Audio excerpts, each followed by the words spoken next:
C'était une manif pas comme les autres. C'était la guerre et j'ai perdu un œil et depuis ce temps-là, ma vie elle a tourné, quoi. Visage explosé aussi, traumatisme crânien, mon nerf sensitif a été touché. J'ai dû reprendre le travail avant la fin de ma blessure, parce que j'avais pas le choix, c'était soit je travaille, soit je crève.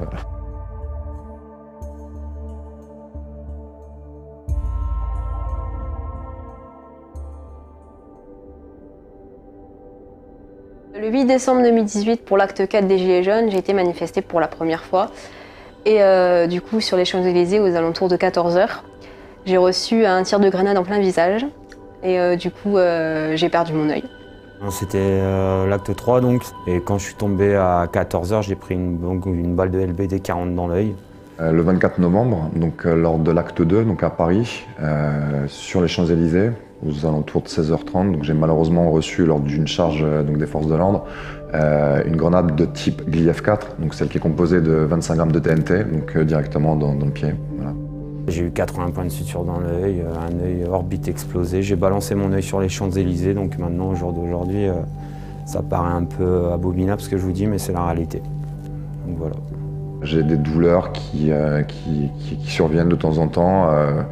Pour vous dire, ça fait comme des petites aiguilles qui rentrent donc dans mon pied à raison d'une dizaine, d'une vingtaine de petites aiguilles qui viennent me piquer à l'endroit de ma blessure. Et pendant un laps de temps, c'est pour ça que je continue de temps en temps à reprendre des antidouleurs. Ouais.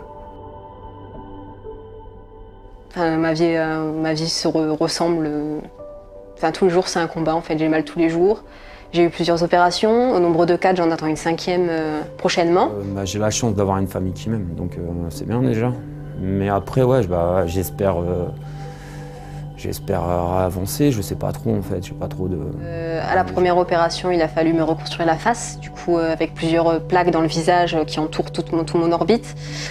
Ensuite, au mois de mars, il a fallu m'enlever l'œil et mettre une prothèse à la place. Il y a eu des complications au courant de l'été, ce qui fait que là, j'entends une 5e opération pour essayer de garder la prothèse en place parce qu'elle risque de tomber en fait. Et du coup, c'est très compliqué parce que les douleurs sont là tous les jours. Je me suis retrouvé 6 mois dans le canapé, à plus pouvoir rien faire, donc en tout cas à pas pouvoir travailler, à toucher juste une indemnisation journalière de la sécurité sociale à raison de 600 et quelques euros par mois. À savoir que mon loyer est déjà de 600 euros, donc je vous laisse imaginer la suite. Donc ça m'a foutu, en parlant vulgairement, dans la merde, oui, ça fait. Ouais.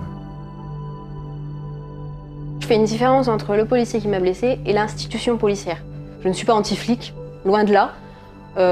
J'aime la police, j'aime l'ordre et tout ça. Seulement, j'aimerais voir le policier qui m'a tiré tout simplement pour voir s'il a des regrets ou alors si c'est vraiment quelqu'un qui s'en fiche totalement. Le gars qui m'a tiré dessus, et j'y pense tous les matins. Donc après, s'il se reconnaît, j'espère que voilà, il a un peu de scrupules et un peu de. Qui dit ouais purée, je vais quand même gâcher sa vie, quoi. Donc, après, si je lui demande pas qu'il soit condamné, parce que si c'est pour faire encore 3 malheureux, plus un divorce ou un suicide, on ne sait pas comment maintenant avec tout ce qui se passe dans ce monde. Mais au moins qu'il reconnaisse que je méritais pas ça.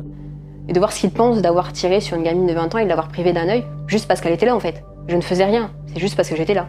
Si j'avais pas été là, j'aurais pas été blessée, certes. Mais je faisais rien pour autant pour mériter ce tir, quoi. Donc oui, j'aimerais bien le voir. J'ai de la colère envers lui, mais je ne généralise pas pour autant. Il y a des bons policiers, comme il y a des mauvais policiers. Il y a de bons manifestants, comme il y a de mauvais manifestants. Mais je leur en veux, ouais, clairement je leur en veux. Je ne peux pas vous dire que j'ai une rancune vis-à-vis d'eux, parce que le mec qui m'a blessé, ou les autres gendarmes ou policiers qui ont blessé, qui ont retiré un œil à des gens, enfin voilà, ça marque. C'est des vies qui sont ruinées.